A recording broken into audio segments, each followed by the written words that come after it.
All right. Tell us about the time you shot your dick off. Is that how it's supposed to go? I thought it was just, hi, I'm Aaron. So, tell us, who are you? I'm Aaron. And what are you here to do today, Aaron? I'm here to talk about the time I shot my penis. Hi, my name's Aaron, and I shot myself in the dick. Oh, wait, I didn't shoot myself in the dick. You definitely shot yourself in the fucking I dick. didn't shoot myself in the fucking dick. You shot yourself in the fucking dick, guy. No, the gun went off when it was in my holster. Okay, all right. Explain. Okay. Wait. Why do you believe that you didn't shoot yourself in the dick? Because I didn't. Okay. All right. Talk me through the sequence of events. So what happened was I was at the range, and I had a malfunction with my Glock, and pulled the magazine. I reholstered without clearing it, and as soon as I took my hands off of the gun went off. Okay, so there's no way that it could have gotten trapped in the trigger guard. Okay, what kind of holster were you using? Let's go with that. Let's start eliminating variables, because naturally people are going to ask what holster, what gun, what parts. So T-Rex what arms, holster? T-Rex arms, appendix holster. I forgot the name of it. It's the one with the mag carrier. Is that the Ragnarok? No, Ragnarok's outside the waistband. I can't remember the name of it, but T-Rex arms. You heard it first. Oh, T-Rex you know arms what? holsters will cause you to shoot yourself in the dick. No, that's not true. I mean, it's. You know what? There's of the two of us. No, it was a tier 1. Tier 1 concealed. You always a tier 1? Yeah, it was a tier 1. Well, that's alarming. Yeah. Which one? Which model at tier 1? I can't remember. It's the one with the mag carrier.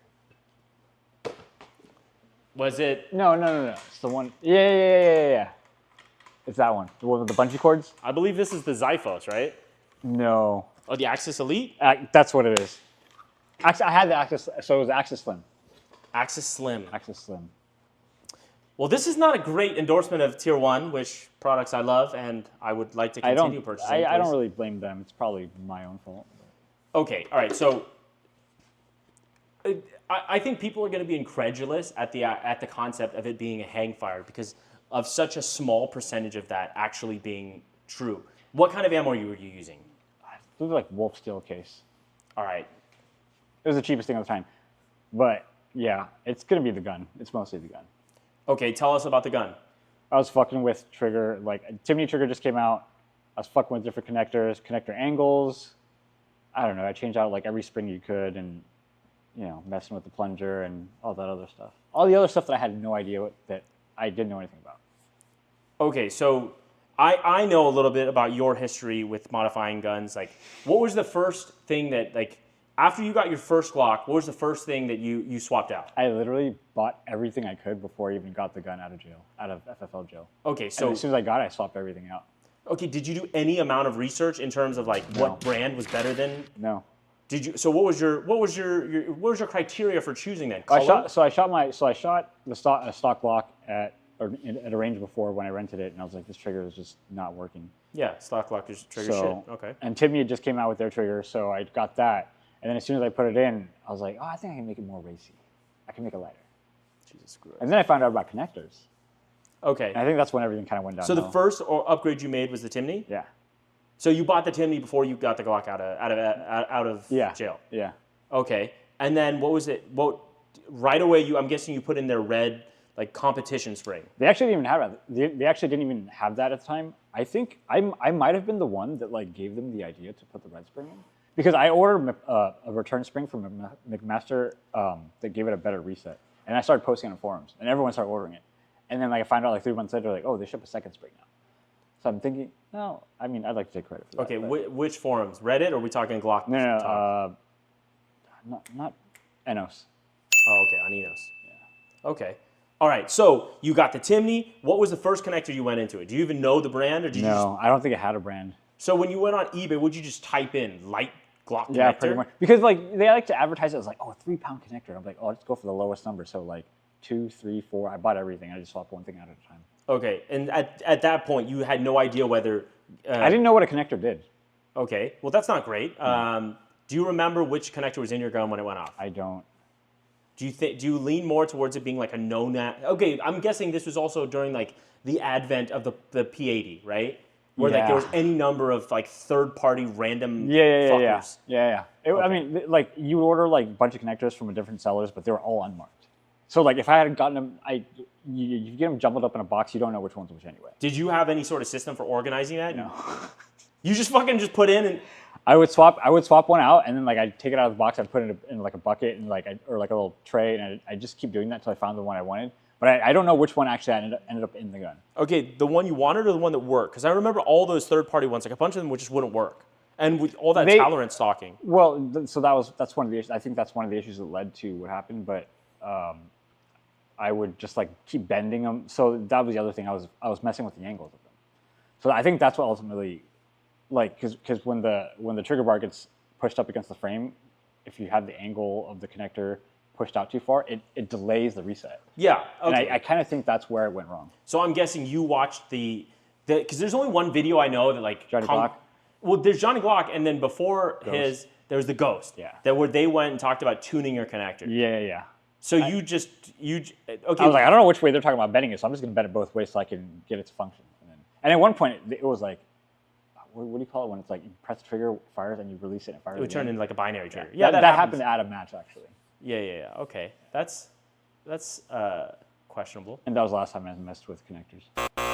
Okay, so you're at the range. The range we probably don't need to mention exactly which range. It was in Southern California somewhere. Somewhere in Corona. Fuckface. There's only like so many ranges. They can figure this out. You could literally Google it and find it. Okay, all right. So explain the sequence of events after the round goes off in your pants. So the round goes off. I'm looking around because I feel like I've never been shot before, right? And so like, and the first thing is like, you don't think like, oh, I shot myself. You think like, my first thought was like, oh, I got shot by someone. So you thought it was an errant bullet from some of the other bay. For like a split second, that's what I thought. And then I looked down and I was like, oh, there's a fucking gun pointed at my crotch. So obviously it was my own gun. So I feel the round enter and exit, and then I feel like a burning sensation, and I feel it's kind of like almost instant shock where you go into like panic mode and you feel like lightheaded and whatnot. Okay, so did you pull the gun and holster out and immediately reach for your dick? You know what? No, I didn't. I remember. So no, I left everything in there because I remember. So the holster still has like blood stains to this day. Yeah. Like okay. I left everything in there because I didn't want to like mess with it.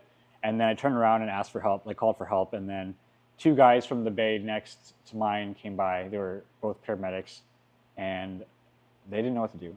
Okay, so you started walking. I started walking back, and I was like trying to flag down like the first person I could see. Are you just screaming at this point, help, or like trying to find someone first before I started screaming?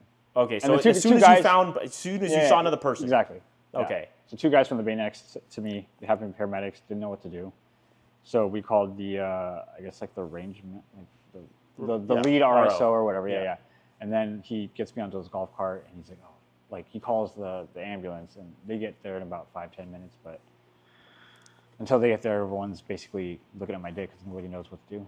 Okay, so at this point, like, at what point did they take the holster and gun out of your pants, or did you do it? I think they told me to take it out, and then they like, oh, you know what? No. So I had taken it out as the 2 paramedics were looking at me because they were trying to figure out what to do. Yeah, and there's a fucking live gun here. Yeah, well, not anymore. A wildly fucking unsafe. Yeah, they didn't know that though. So they examined my and they were like, oh, we don't know what to do. Like, so there's nothing we can do for you right now. So okay, so did like they pulled out your hog to take a look? I pulled it out for them. Okay. They asked me to, and I did. So.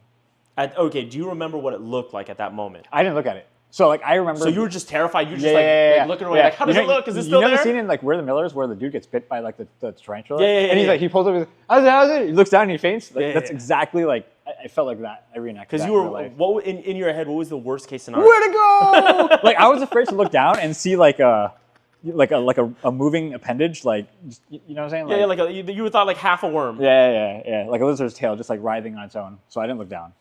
Okay, and did you ask them like? No, I think I glanced down really quick and saw that it was still there, and I was like, I'm not looking at it again because. Was it like a terrifying sight? No, or was it just because the normal thing with a little bit of blood? Well, it cauterized right away. Okay. So like it bled to a certain point, and then it just stopped, and then I was like, I don't want to look at it anymore. Yeah, I don't think I want to look at it anymore either. Okay, so after the paramedics look at it, did you sheath The pork sausage, Yeah. or did you just leave it out? I just tucked it back in there and put my pants back on. Okay. Because I didn't know if I had to walk to a certain point until the range master got there. I was like, I don't know if I have to run to someone else or what, because those guys were completely fucking useless. But the range guy finally got over here, put me on his golf cart, and he's like, all right, we're gonna drive you to the front, so when the ambulance gets here, it's easier to. So they didn't wrap it with gauze or anything? No, they just someone put pressure. I actually don't know who. Someone put pressure on it. But they said like gauze, because it cauterized, it wasn't really gonna do anything. Yeah. But as soon as he got me on the golf cart, and then from the golf cart, I guess like apparently once I got on the golf cart, it started bleeding again because I felt like a pool of blood. And when I got up to get into the ambulance was when like I felt all the blood like. So clearly, like whatever friction. Yeah, I guess it opened up the wound a bit again. So okay, it took like 5-10 minutes before an ambulance got there. Like closer to 10, yeah. Yeah. Okay. So interesting fact, because I actually go to the range that it happened to, like I've talked to the ladies at the front desk of said range. They've all seen it. Yeah, they've seen his penis. And the best part is like when I casually asked them, like not like the first time after you told me the story, like I asked the ladies at the front desk, I was like, so you guys were trying to verify if I was bullshitting, right? Yeah, of course. Of course. If somebody fucking tells you they shot themselves in the dick, your first thought is, that motherfucker's full of shit. So I asked the ladies at the front desk, I'm like, hey, have you ladies ever known an Asian gentleman that maybe has, put an additional hole in his pork sausage? And they're like, oh, you mean Aaron? And they were so excited, and they're like, oh, I've seen his penis. I mean, they loved me there. Up until that point, it was... Yeah, they're sweethearts there. I love them. they are. Okay, so good people. Ambulance comes. At any point, did you ever lose consciousness? No, so like while I was waiting for them to get there, I was actually going in and out of consciousness. So like, I guess that's what they call going into shock. And like, all you see is like, everything starts turning white and you just want to fall asleep, but they kept like smacking me and telling me to like, stay with us. Like, you gotta stay awake, stay awake. I don't know why your body does that, but like, you just want to go to sleep right away. Well, the interesting thing, and I was talking to a shooter recently that works in a trauma center, is that these days, they're perfectly okay with you knocking the fuck out. Because the reality is that you're actually going to be more of a liability as you're awake and asking questions and possibly doing hallucinatory shit. Oh, I thought the fear was that if you fell asleep, you wouldn't wake back up or something. Why? Like your body, you're just going to shut down. But I don't know why you want. Like, I don't know why the body wants to fall asleep. That's the part that like really. It's going to try to go into preservation. But okay, so everybody tries to keep you awake. Everybody's trying to prevent you from enjoying the best slumber of your life. And then I'm guessing the paramedics load you up, put you on the gurney? Yeah, they just put me on the stretcher. Like, I mean, I think I got up there on my own, and they're like, all right, we're going to go to the hospital now. And that was pretty much the end of the. Okay, so the ride experience. to the airport, what are they doing to you? The hospital, nothing. Just asking me basic questions. I just remember. They're just filling out paperwork at that point. Yeah, it was extremely painful because the road to and out of the range isn't exactly the same. It's incredibly bumpy. Rough, yeah. Okay, so I think every fucking bump is searing pain in the, Yeah. Also, I learned that ambulances charge you by mileage. Oh, yeah. They butt fuck you. Fucking expensive. Yeah. And insurance doesn't cover it. No, of course they So don't. unless you absolutely have to get an ambulance, don't. Yeah. Yeah. Yeah, I learned that the hard way. Like, that's why at every range that we've ever been to, at like if you stay for the shooters meeting, like they'll have it at Route 66 or at West End.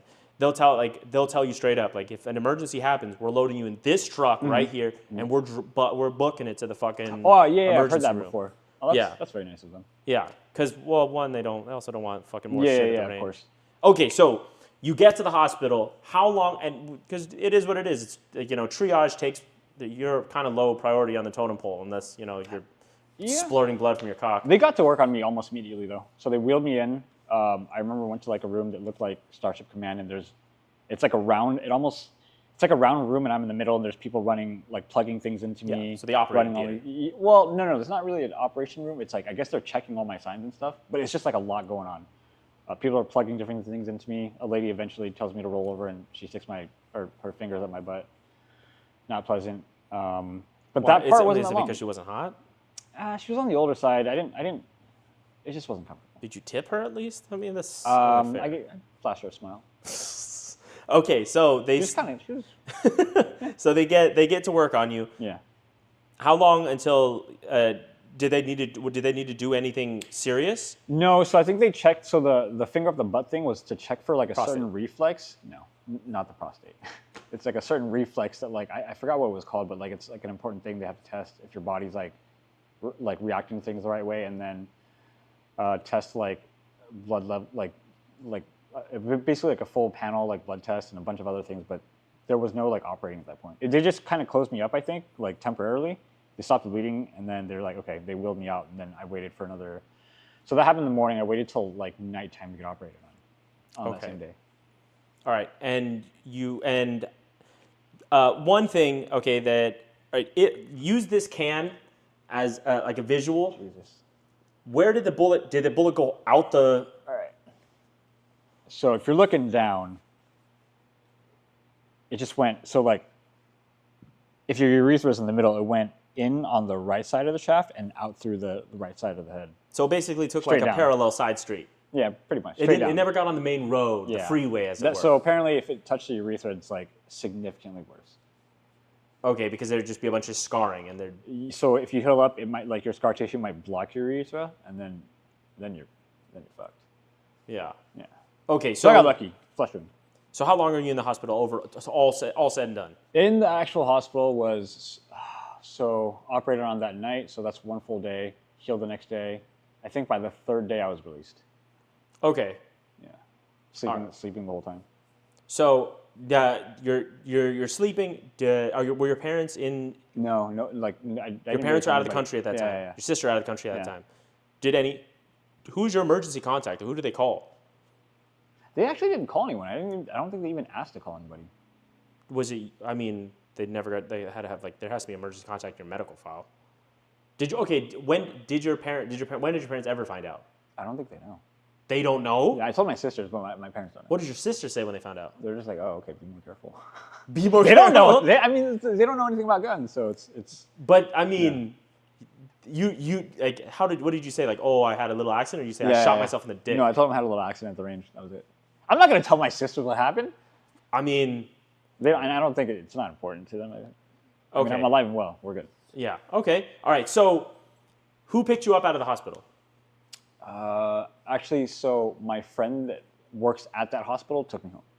Oh, okay. Yeah. Well, that's convenient. It is. I got lucky. All right. So how long after this whole incident were you able to pick up a gun? The next day. Okay. So my buddy Thomas, I knew it was going to be like a traumatic thing to hear and feel like gunshot again or like gunfire again. So I told him the next day. So like I'm still in my hospital gown and I have to wear a catheter, right? So I have 2 catheters in me. I have the one that everyone knows of that comes out of your thingaling, and then the other one was I remember. So it's called a Foley catheter. So they cut it straight into your bladder, and like it goes straight to your bladder. Mm-hmm. Like it's weird. I don't know why there's 2, but there was 2. And so I had to have that thing on. I had to have both catheters on for about 2 to 3 months. But yeah, so I was wearing that, and I was still in the hospital gown, and I was like, he took me out to lunch the next day, and I was like, let's go to the range. So we went to the range right after, and I just started shooting. You didn't have a shirt or pants on? No, because like I couldn't change. Oh, because you had the bag and the catheter. Yeah, it was painful. Like at that point, I hadn't figured out like how to tuck the catheter into like a pant leg yet. Okay. So yeah. So were you at least wearing like some sort of shorts, like basketball shorts? I was wearing the hospital gown. Like my back was like fully. I looked like a prostitute, dude. So your butt cheeks were like basically like if the wind blew a little hard, you'd be able to see a little something there. I remember like everyone gave me the weirdest look at the range, but then like I had to explain the story to everyone. Everyone's like, "Oh, good to see you here. Like they're shooting again." Well, that's good. Yeah. Okay, so you have a catheter, you got a bag, you got a pee spigot to empty the catheter. Yep. How did it feel the first time, that first round? Like, were you like tense and like? Yeah, I felt like I was prepping the trigger forever, and I remember like I looked away when I pulled the trigger. And what about Thomas? When he was watching you, was he like far back, or was he? I think he was trying to be like kind and like not like. I think he was just like, oh, I'm just gonna go to this other bay and shoot, and like not like. Just to give you your privacy. Yeah, I think he knew that like, because I told him I was trying to like get over like, you know, if you've been in like a big wreck before, you kind of know like the feeling of like it's like every time you see brake lights coming on, if you rear ended someone, like you're gonna see brake lights every time like you close your eyes. And it was like that, and like I think he kind of knew that like I was trying to get over it. Mm-hmm. So I think he kind of just, you know, left me to be. But it didn't take too long. It took like maybe like I went every day for like, so I had to take time off of work and I had nothing to do, so I would go pretty much every day. Was work understanding about this, or? Yeah, my boss was like, "What the fuck did you do?" And I was like, "You don't need to worry about it." He's like, "All right, take some time off." And I was like, "Okay, cool. That's range time." What did you describe it to him as? Like you just had a range accident? No, I told him exactly what happened. Okay. Yeah. And he was just because it's work, right? And I want to get out of work. So. Yeah, that's fair. I'm going to tell them the full extent of the thing. So. Yeah. Yeah. Okay. All right. So people are naturally going to have questions now. How long did it take to heal? Before you had full use, no man. catheter. About 3 months. Okay. I'd say like so. Like they took out the catheter 2 or 3 months in, and then it was still like kind of wonky. Like because it's like taking out plugs from ears, right? Because like you've stretched something out, and now you're taking it out. So like, yeah. Okay. Yeah. All right. Let's not get too much into that. I mean, I'm probably going to use clips from our last interview. That's fine. We'll see. You wanted the gist story? I mean, okay. All right. What does it feel like to have an erection with a catheter? Painful. It's extremely painful. But So as it gets hard all the way, like, do you feel searing pain with every like millimeter that it grows? Yeah, because you have an erection with something inside the urethra. Yeah. So like, and it's not. It's like the catheter is soft, but it's mostly rigid. Yeah. Right. So like just imagine it. I don't think I have to. I don't think there's. I've much never to put describe. anything in my urethra, so I imagine it's searing pain. I can't imagine it's uncomfortable and it's painful. Like it's two different. It's just. It feels like a man has his arm in like your dick and like. Okay, so it's really weird. It takes 3 months for full recovery. Yeah. When were you comfortable enough to be able to have sex again? So I was single at the time, but I remember like 2 months in, like I couldn't take it anymore. So while it was still in me, I really needed to rub one out. Okay. Yeah, and that was, I contemplated doing that for like 3 days. I was like, oh my god, like I need to do this, but at the same time, it's like, this is not going to go well. Okay, if you're gonna jay off in a catheter, what happens? Yeah. So. And how far does the man-made goo get into the catheter? So. Like how far out? How strong is your Well, because it also this one when you have the catheter in you have no control over like peeing. It just like you look down and the bag's full. Yeah. Right? Okay. The sensation of having to pee doesn't exist anymore. So like there's almost like a constant stream of like there's never like a bubble. It's like there's always fluid there. Okay. Because your body's never completely empty, right? Yeah. Okay, so I remember towards like the last 2 weeks of having it in, I couldn't take it anymore, and I just had to get it out of me, and I clogged the tube to the catheter, and I remember like it got clogged halfway. You know the scene in Rocket Man where he farts and like the tube expands, like you could see like. No, I have not seen Rocket Man. You've never seen Rocket Man on Disney Channel? Rocket? You mean are you talking about the Rocketeer? No, dude, Rocket Man. What the hell is Rocket Man? It's like this astronaut. He like goes onto it's like a dumb guy, and he sends him to like space missions. And there's a scene where he's connected to an astronaut, and there's like a tube, like a breathing tube, and he farts, and just like this little bubble just goes between them. Jesus. Okay, well, basically that's what happens. So you had a jizz bubble in your catheter line. So like there was like a cum lump that like came in, but like it clogged it, right? So that wasn't gonna be good, right? Because that means So there was actually a fucking nug of cum in your fucking catheter? It was like this long of it. Like Jesus Christ. It's like yellow, yellow, yellow, white, solid white, and then like yellow, yellow, yellow. Okay, so you toothpaste well, it I had to out. like toothpaste it out, like because I could feel it. Like I was like, oh shit, like my pee has nowhere to go. But yeah, it was weird. Okay, well that's a story for YouTube. I hope you've enjoyed this episode so far. So this is actually going to be a 2-part episode because something happened with the camera and I'm going to need some time to figure out how to make it work. But we've got more of Aaron's story to tell. Check in with us next week for part 2.